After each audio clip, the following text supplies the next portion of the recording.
Assalamualaikum warahmatullahi wabarakatuh.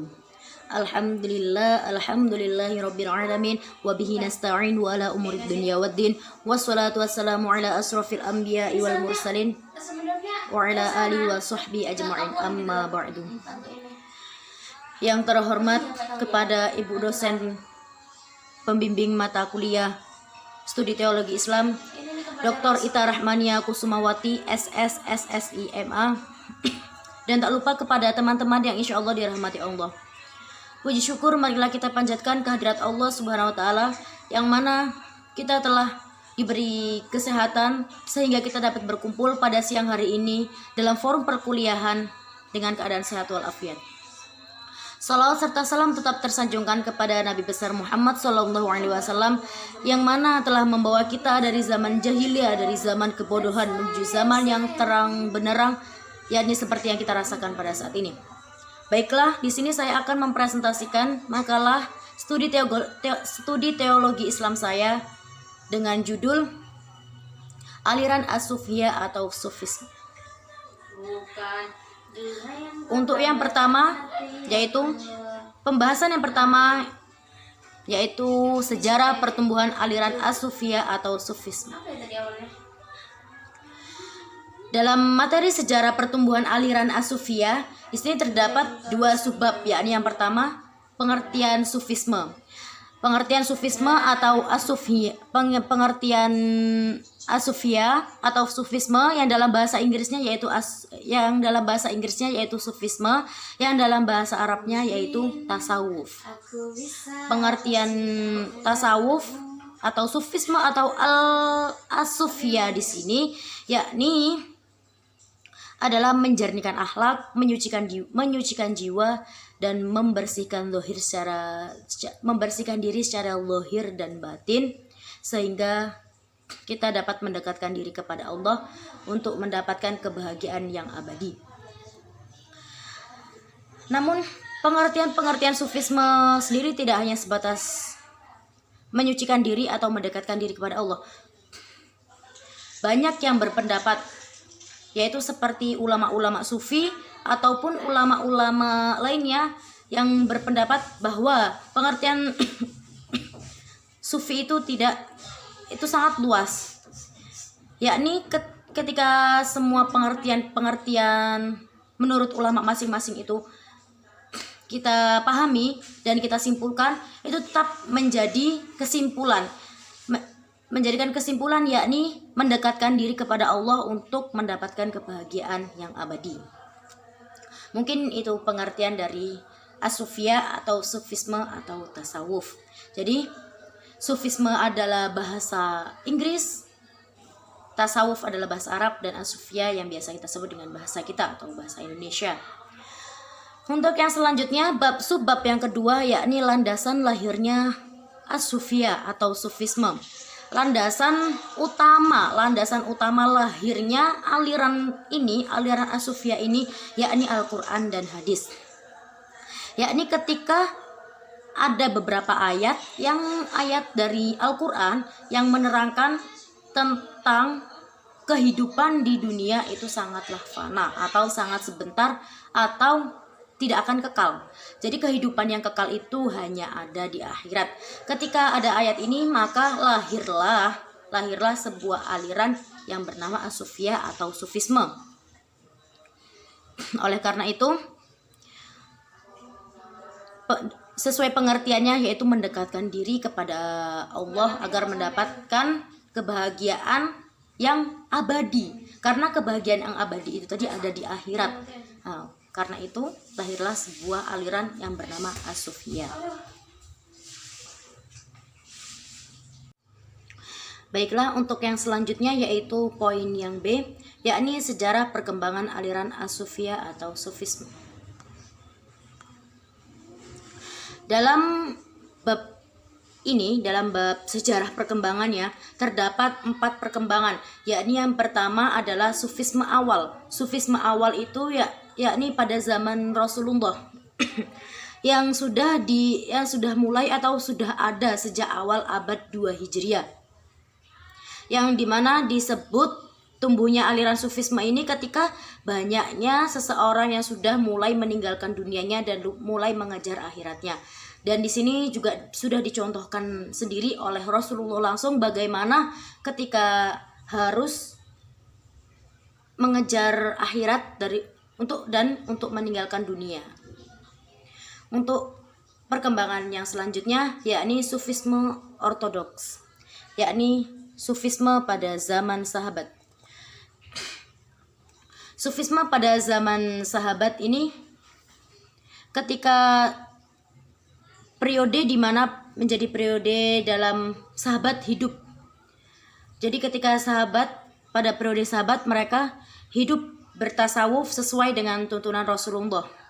Mereka hidup sesuai dengan yang diajarkan oleh Rasulullah, yakni sesuai dengan syariat Al-Quran dan hadis, yakni seperti sifat-sifat kesederhanaannya, yaitu waro, tawadhu, dan lain sebagainya untuk mengharapkan ridho Allah.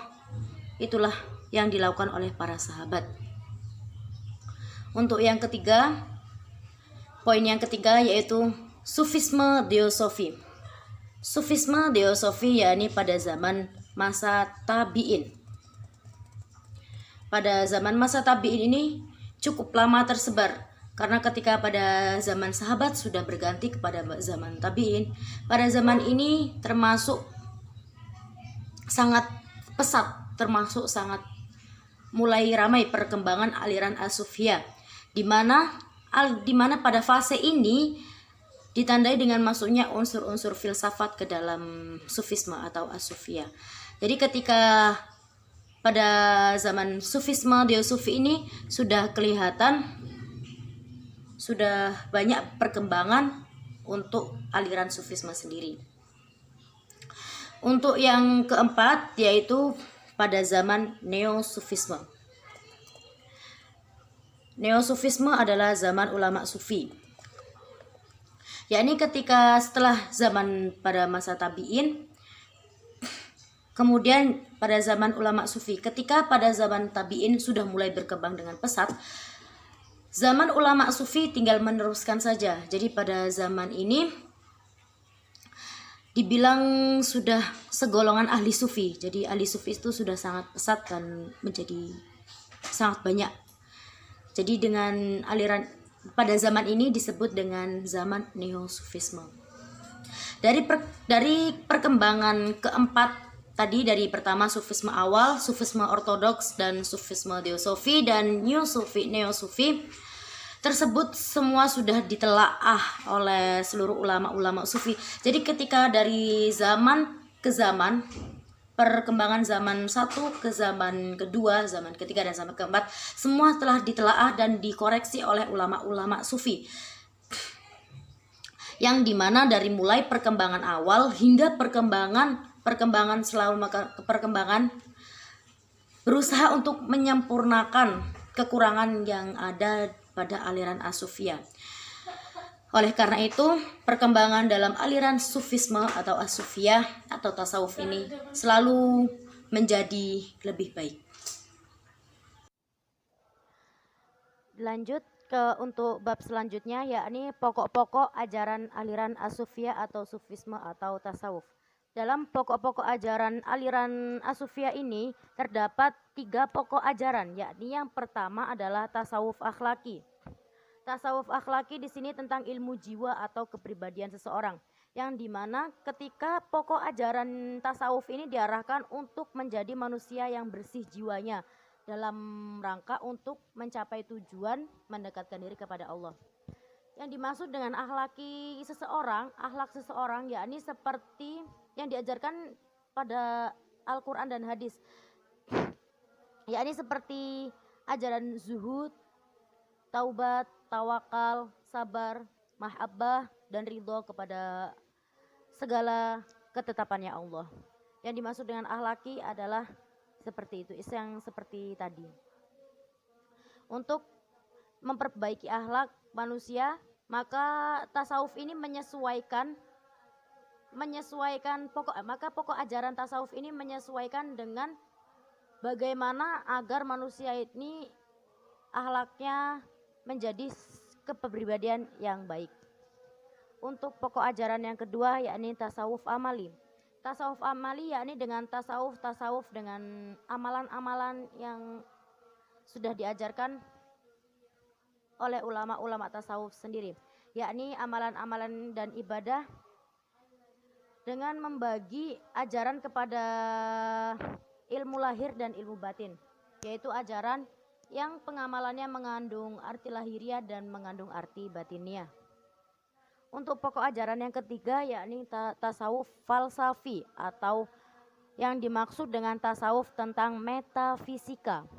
Metafisika yang di sini memadukan antara visi mistis dengan visi rasional. Visi rasional adalah pemikiran kita, yakni ketika dalam rasional ini ada pengaruh-pengaruh yang sangat bertolak belakang dengan ajaran aliran asufisme, maka kita harus menggunakan visi rasional kita. Seperti halnya ketika kita adanya faham wahdatul wujud atau adanya Allah, adanya keesaan Allah, adanya kesatuan wujudnya Allah, yang beranggapan bahwa ada secara hakiki hanyalah satu, yaitu Tuhan. Sedangkan wujud dari semuanya diciptakan Tuhan, bukanlah wujud hakiki tapi hanyalah bayangan. Nah, kita harus ketika ada seperti ini kita harus menggunakan rasional kita harus menggunakan pemikiran kita bahwa kita tetap yakin bahwa hanya Allah yang mempunyai segalanya dan hanya Allah yang menciptakan segalanya dan hanya Allah yang hakiki hanya satu. Baiklah, untuk yang bab selanjutnya yaitu poin D adalah tokoh-tokoh penganut aliran asufiyah atau sufisme atau tasawuf. Siapa sajakah yang menganut aliran asufiyah atau sufisme tersebut? Tokoh-tokoh di sini ada terbagi menjadi 3 bagian. Untuk pada zaman Rasulullah itu Rasulullah yang mencontohkan. Jadi ketika setelah zaman Rasulullah barulah ketika zaman sahabat. Nah, di sini yang pertama adalah tokoh penganut aliran sofisme atau tasawuf pada zaman masa sahabat. Di sini ada beberapa tokoh yang menganut pada masa sahabat, yaitu diantaranya adalah pada abad pertama, yaitu Khulafaur Rasyidin sendiri, yaitu Khalifah 4 yang terdiri Abu Bakar, Utsman, Umar, dan Ali. Yang kemudian ada Abu Ubaidillah bin Jarrah, Said bin Amr, dan lain-lain. Yang di sini penekanan dalam ajaran tasawuf sangat berpegang teguh dengan Al-Quran dan Sunnah. Dan ketika pada masa sahabat mereka sangat meneladani bagaimana yang telah diajarkan oleh Rasulullah. Untuk tokoh penganut aliran sufisme atau tasawuf pada masa tabi'in, yaitu tokoh penganut pada zaman kedua. Pada zaman kedua ini, yakni pada zaman yang terkenal adalah Hasan al-Basri dan Robi'atul Adawiyah. Selain mereka berdua, tokoh sufi lain pada masa tabi'in ini antara lain Ibrahim al-Adham, Sufyan bin Sa'id al-Thawri, Daud at-Tai, Malik bin Dinar, Sabit al-Banani, Ayub al-Syaktani, Muhammad bin Wasi, Taus Robi bin al-Khosam, dan lain-lain. Untuk yang selanjutnya, untuk masa yang ketiga atau periode yang ketiga, yakni tokoh penganut aliran sufisme atau tasawuf zaman penyebaran tasawuf, yakni pada masa ulama-ulama sufi sendiri, yakni diantaranya adalah yang sering muncul adalah yaitu Ma'ruf al-Kharqi, Abu Sulaiman ad-Darani, Abdul Faid Dhunnun bin Ibrahim al-Misri, Haris al-Muhasibi, Abu Hasan Sirri al-Siqti, dan lain sebagainya. Oleh karena itu, itulah tadi tokoh-tokoh penganut aliran asufiyah atau sufisme. Kesimpulan dari makalah aliran asufiyah atau sufisme ini adalah asufiyah adalah sebuah aliran untuk menyucikan diri, untuk menjernihkan jiwa agar membersihkan kepribadian secara zahir dan batin untuk lebih mendekatkan diri kepada Allah agar mendapatkan kebahagiaan yang abadi, yakni kelak hidup di akhirat, bahwa dunia adalah kehidupan yang sementara atau kehidupan yang sangat tidak kekal. Yang terkekal hanyalah di akhirat. Karenanya landasan lahiran tasawuf itu berasal dari Al-Quran dan hadis, merupakan landasan utama. Mungkin itu saja yang dapat saya sampaikan. Lebih dan kurangnya saya mohon maaf. Terima kasih atas segala waktunya yang telah diberikan kepada saya. Wabillahi taufiq wal hidayah. Wassalamualaikum warahmatullahi wabarakatuh.